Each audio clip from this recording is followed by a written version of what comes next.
Hi, my name's Marnie, the Boisset sommelier, and today we're talking about the Zinfandels in the Buena Vista collection. So, Buena Vista Winery has a series of labels that have a historical image on the front. They're called the Buena Vista Vinicultural Society, resurrecting the name of the organization founded by Count Agoston Haraszthy in the 1860s to improve the quality of grape growing and winemaking in the state of California.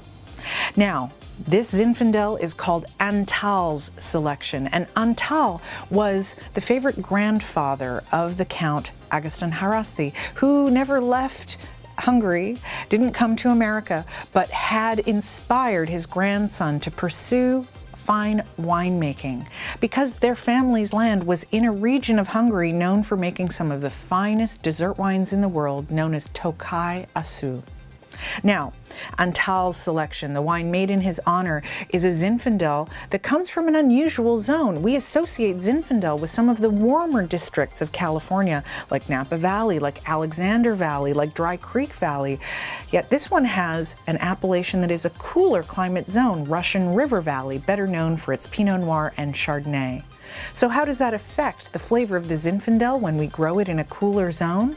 Well, we still have the richness, we still have the texture and power of great red Zinfandel because this grape variety produces just sugars to be fermented into alcohol in spades. However, the flavor range is a little lighter, a little brighter, a little bit more tilted towards red fruits like cherries and strawberries and raspberries, and a little less towards blue or black fruits like blackberries or blueberries, and as a result, we have a very unusual and delightful Zinfandel in our hands.